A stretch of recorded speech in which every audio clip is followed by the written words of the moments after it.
Reka tubasuhuze kandi tubashimira mwese abadukurikira muri hirya no hino ku isi mu bihugu bitandukanye, ku migabane itandukanye, cyane cyane mwe mu rurimi rw'ikinyarwanda kuko ari rwo rurimi tuvuga. Ni ku IHUMURE TV. Reka nshimire ababanye natwe mu bihe byatambutse, abamaze gukora subscribe ku channel yacu IHUMURE TV, muhabwe umugisha n'Imana. Hanyuma nawe utarayikora uyikoze kugira ngo bwibuze dusangire byinshi tubagezaho, muhabwe umugisha kubwo gutekereza gufatanya natwe. Hanyuma kandi urabona inzogera ku ruhande nayo uyikandeho kugira ngo noneho ujye ubonera amakuru ku gihe cyangwa se ibiganiro ku gihe igihe tubikugerezaho. Si ibyo gusa rero, niba ukunze ibiganiro tukugezaho ukande like, hanyuma kandi uduhe ibitekerezo nshuti yanjye, duhe ibitekerezo hasi muri comment. Niba ari ijambo ry'Imana wandike amena, cyangwa se niba wagaye uvuga uti ndagaye, niba wishimye uvuga uti ndashimye, biba byiza kandi nanone.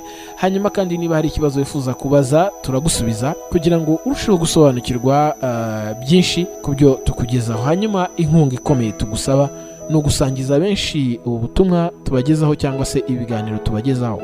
Ku IHUMURE TV tubagezaho ijambo ry'Imana, abakozi Imana batandukanye babwiriza ijambo ry'Imana. Akenshi iyo tujya kuri YouTube hari ubwo tuba tugiye mu bintu bitunezeza, entertainment, comedy n'ibindi byose bishobora gutuma twishima twumva turuhutse mu mutwe, cyangwa tugaseka ko none hari umwanya nanone ukeneye kugira ngo ubugingo bwawe bwakire amagambo y'ihumure. Bibiri ivuga iki ku buzima bwanjye? Bibiri ivuga iki ku mibereho yanjye? Ese Bibiri ivuga iki ku buhanuzi ngenda nakira buri munsi? Bibiri ivuga iki ku buzima bwanjye nyuramo cyangwa se mu byo ndimo ndacamo muri iki gihe? Ugenda nabyo bisobanukirwa ugeze ku IHUMURE TV. Imana ibahe umugisha rero kandi Imana ibagiriye neza, ntimubure gukomeza kubana natwe no gusangira natwe byinshi tubagezaho. Ni karibu noneho kugira ngo tuze gusangira ikiganiro twateguriye uyu munsi.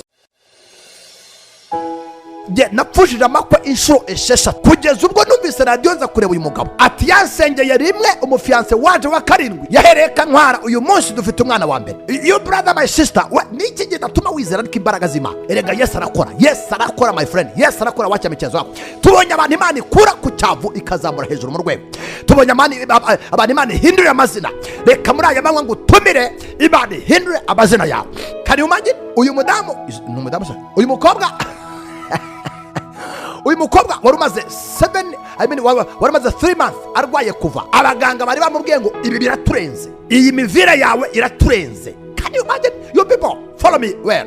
Iyi uku kuntu uva birarenze. Bakora examen zose zirananirana, baramubwira ngo uku kuntu uva birarenze. Niki cyaje gukurikira? Uyu mudamu amaze kubona ko ibintu byakomeye, aza kunyumva kuri radio nk'uko munyumva, atari ntambwe arasa.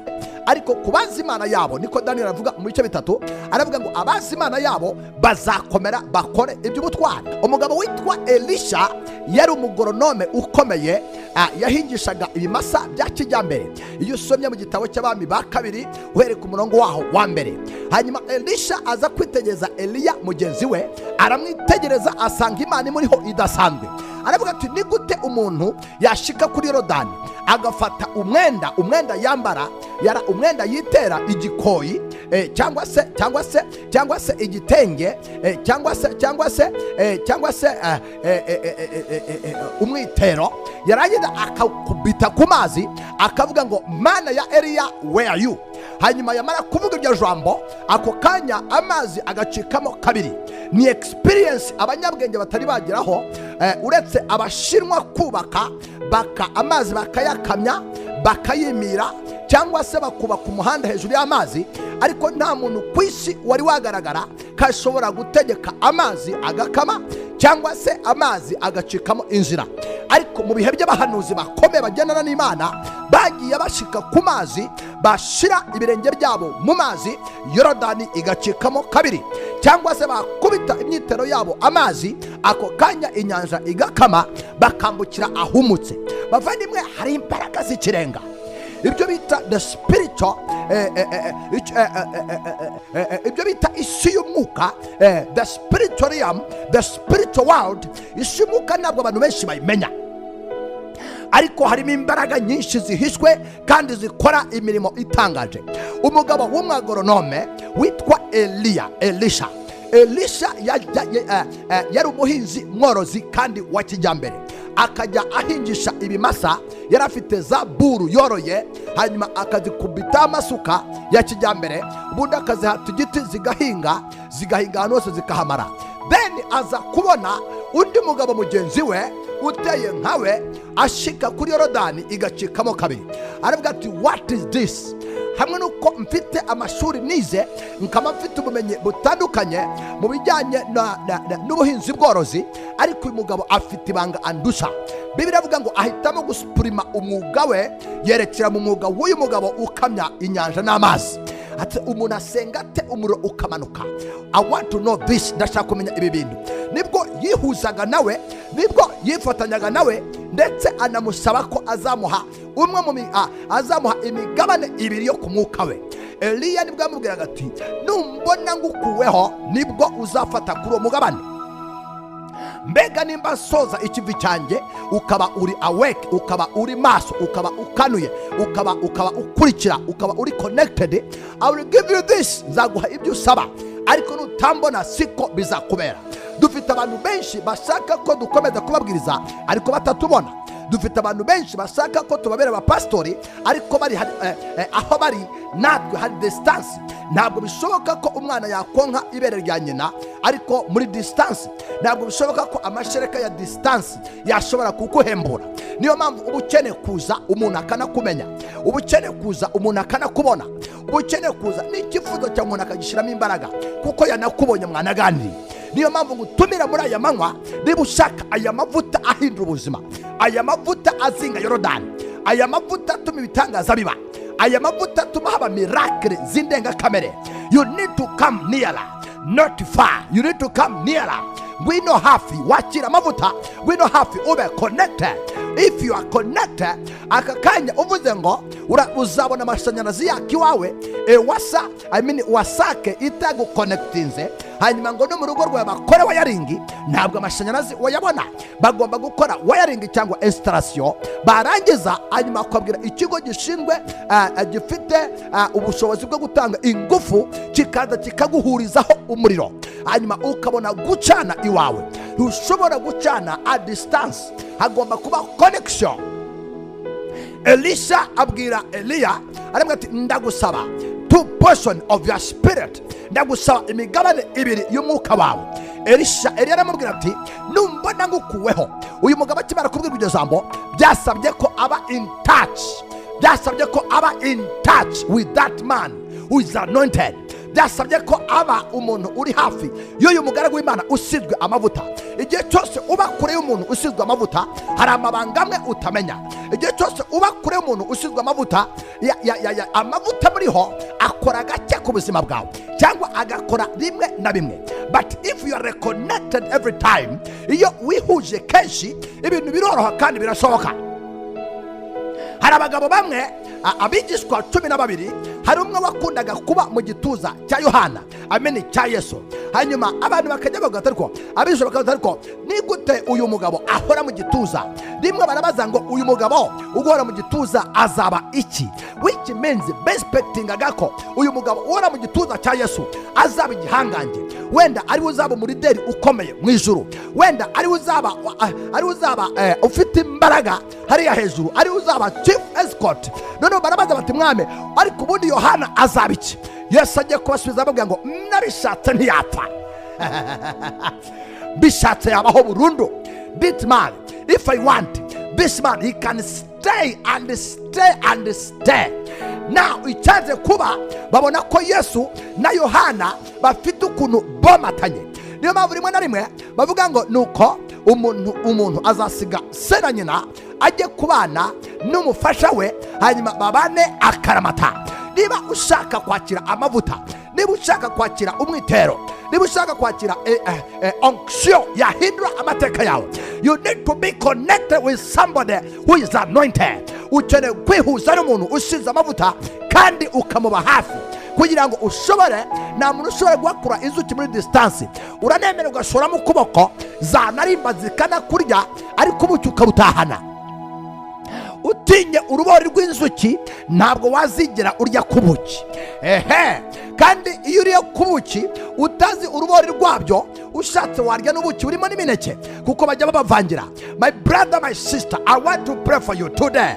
Ndashaka gusengana nawe muri service ya kabiri itangira saa 5. Wowe unyumvise none ahangaha, haguruka, karaba, itegure saa 5 ube wangezeho. Ndashaka kukwinjiza aho amashuri atakwinjije, ndashaka kuvuga kuri diplome yawe yananiranye, ndashaka kuvuga kuri kontra yawe baciye amazi, ndashaka kuvuga kuri urwo rugo rwawe rurimo ishuheri ry'umuyaga, ndashaka kuvuga kuri ubwo buzima ucamo bumeze nka dodani, ndashaka kuvuga kuri ubwo buzima unyuramo bumeze nk'amaterasi y'indinganire, ndashaka kuvuga kuri ubwo buzima unyuramo bumeze nk'igidatenga, igishanga gifite amazi hasi ariko hejuru gitwikiriye, urakandagira ukumva ugiye kuroboka. ndashaka kuvuga ku buzima bwawe bugenda burenga ubwo abandi boraza ubwawe bukarenga. You are dying yet you are alive. You are still alive. Uracyari muzima ariko wumva upfa. I want to speak upon your life. I want to speak the real word upon your life. Ndashaka kuvuga ijambo ku buzima bwawe, ndashaka kwatura amateka mashya ku buzima bwawe. Navuguza abantu benshi, hari abantu benshi nagiye naturaho ijambo. Nari mu mujyi wa Nairobi, natura ku mugore wahombye, yari afite agence de voyage. Yes, yari afite agence de voyage, yatwaraga ba mukerarugendo, arahomba asubira hasi. Ndi mu iteraniro, Mwuka w'Imana ameshurira imodoka zifite irangi ry'icyatsi kibisi. Mbona ibimodoka bijya mu mashyamba, ndamubaza madamu ko mbona ibimodoka bijya mu mashyamba bitewe amarangi y'icyatsi kibisi. Arambwira ati iyo ni travel yanjye agence, iyo ni agence yanjye yaba mukerarugendo, ariko narahomye nsubira hasi. Mwuka w'Imana arambwira ngo amusubize kuri linye. Nta minsi yashize umuntu amuhereza capital, yongera gufungura ya company ye, arongera arademara, ubuzima burakomeza. Nari Nairobi, umudamu umwe yatendinga amateraniro yacu asanzwe, azi ngo nibisanzwe, yaratwite afite umwana mu nda, ntabwo arazi ko umwana we yapfuye. Then mu gihe twasengaga, hanyuma arangije dutanga ibitambaro bisengewe, arabitwara, atwara ino mushwari yasengewe. Hanyuma ageze kwa muganga yitegura kugira ngo arebe uko bimeze azajye kubyara, basanga umwana yarapfuye kera. Barambwira ngo uzaze nyuma y'iminsi 3 hanyuma tugukuremo uyu mwana. Niki cyabaye hagati aho ngaho? Uyu mudamu yaravuze ngo uya mukozi Imana avuye mu Rwanda yavuze ko Iteka azatwiyereka, wa mwana we ntabwo nzakubyara upfuye, ahubwo nzakubyara uri muzima. Abaganga batanga raporo ko umwana apfuye agomba gukurwamo. Umudamu aravuga ati sizabyara umwana upfuye. Ajya imbere y'Imana abwira Imana ngo niba uriya mugaragu wawe agukorera, umwana wanjye agomba kuba muzima. Umudamu yagiye kubyara umwana upfuye, agezeyo ngo bacishe mu cyuma, basanga mu minsi 3 umwana arimo arakubita umuziki, umwana arimo arakata. My brother, my sister, ahantu hose uherereye niba unyumva ukeneye guterera nanjye aya masengesho ya saa 6, aya saa 5 mpaka saa 8. Ndashaka kuvuga ijambo ku buzima bwawe. Hari imbaraga iyo umuhanuzi akuvuzeho ijambo, hari imbaraga iyo umuhanuzi akwatuyeho ijambo. Burya reka mbabwire, ntabwo ushobora kurenga icyo bakuvuzeho, ntabwo ushobora kurenga icyo bakwatuyeho. Ijambo ku buzima bwawe rimeze nk'umwambaro wambara. Ijambo ku buzima bwawe riraremera, ijambo ku buzima bwawe rigira impact, ijambo ku buzima bwawe ririca cyangwa rigakiza. Aka kanya mfashe umuntu mutoya nkamuzamura nkamwita izina ry'icyubahiro, uwo mwanya yambara icyo cyubahiro. Iyo mvuze ngo kuva uyu munsi uyu nguyu azitwa gutya, ahera ko akitwa cyo kuva uwo munsi nabivuze. So ijambo ry'umuntu w'Imana rigira impact. Uyu munsi n'abapastori bakomeye twatuyeho amagambo ko bazakomera, uyu munsi barakomeye.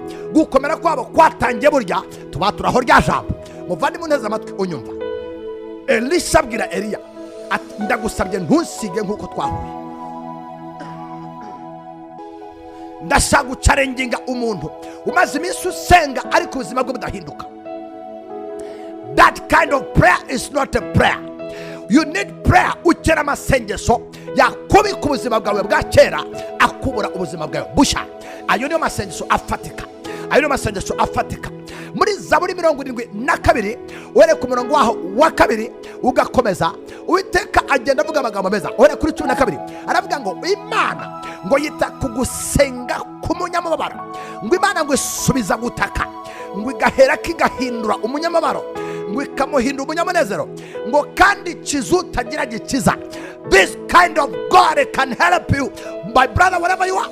Imana nsenga yagufasha. I'm telling you, anga mfite ubuhamya. I have so many testimonies. Mfite ubuhamya bwinshi cyane, ubuhamya bwinshi cyane. Can you imagine uyu mudamu, uyu mukobwa wari umaze 3 months arwaye kuva. Abaganga bari bamubwiye ngo ibi biraturenze, iyi mivira yawe iraturenze Can you imagine? You people follow me well.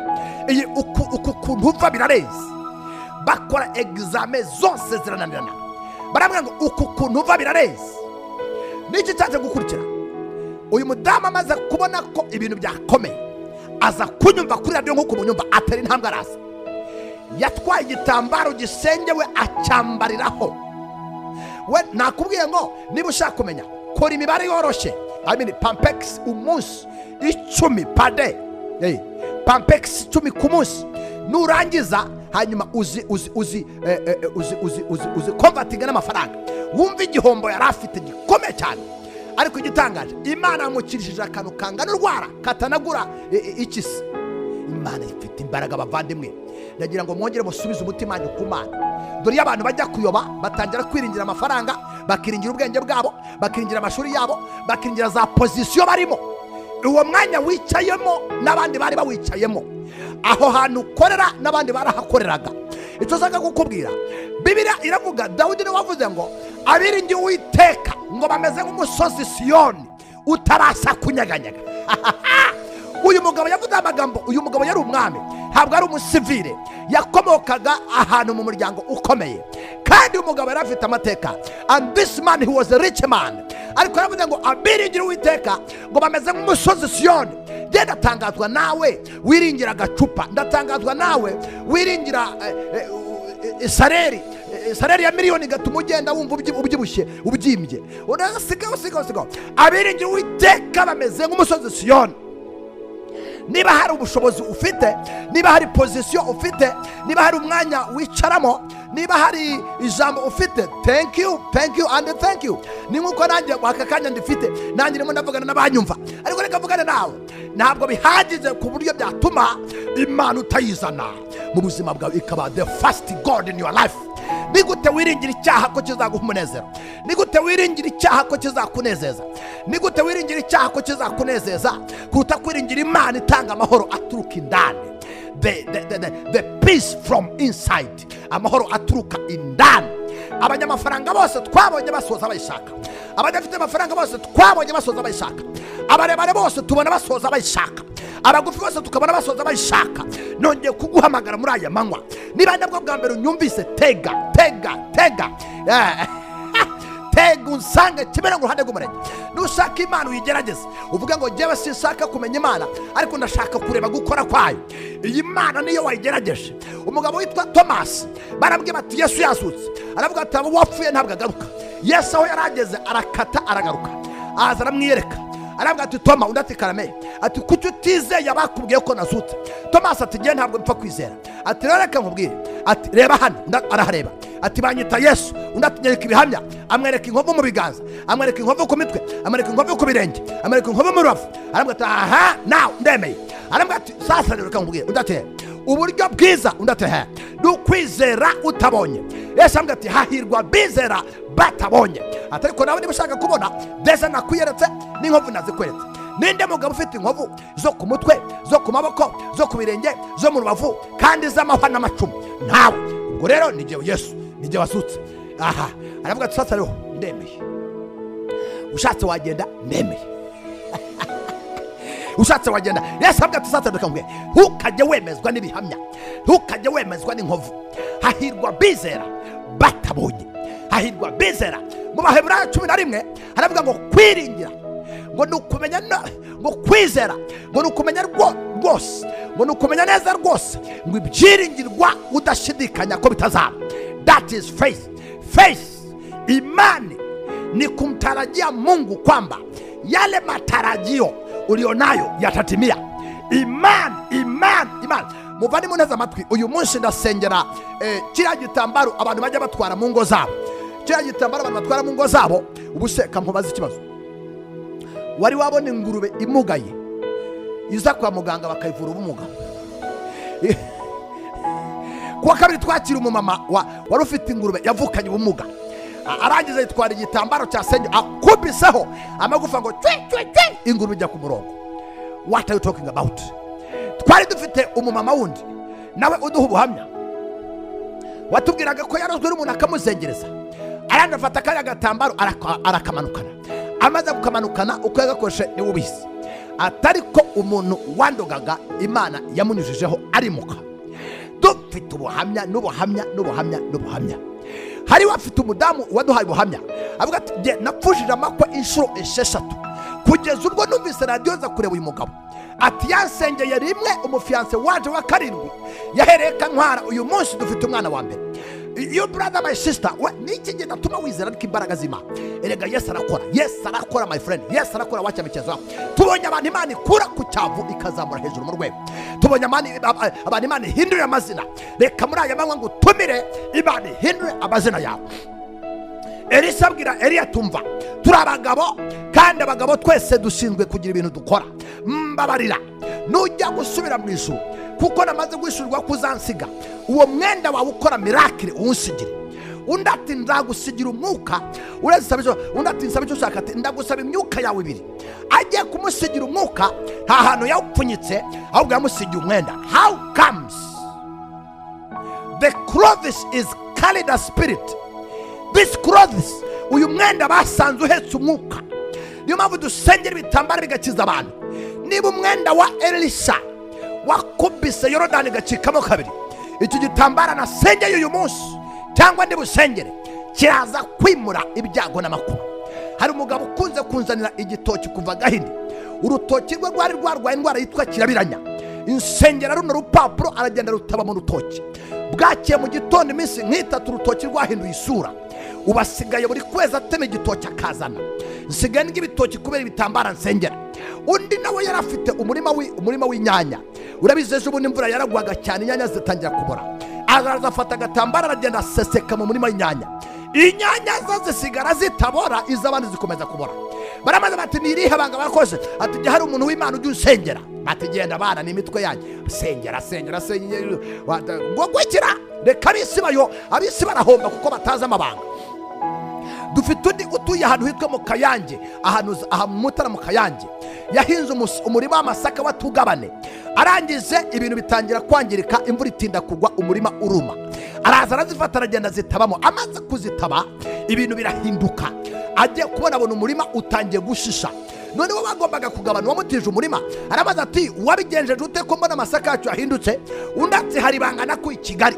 Abaduteze amatwi batwumva uzi ko presence y'Imana ishobora kuba tekawe. Kwa kundi dutwara agacyayi bakakita ngo ni tekawe. This presence of God, it can be like a takeaway. Ishobora gupfunyikwa ikajyanwa. Niyo mpamvu mu byakoze n'umwa 19:11 aravuga ngo nuko bafataga ibitambaro bisengewe ngo babitwara ku barwayi. Oh glory to God. Ngo babitwara ku barwayi ngo bagaruka bagacira indwara zabo zose ngo n'abadayimoni bakabavamo. Ngo babaga babikojeje ku mubiri wa Paulo. Ntabwona ko imbaraga z'Imana itekawe.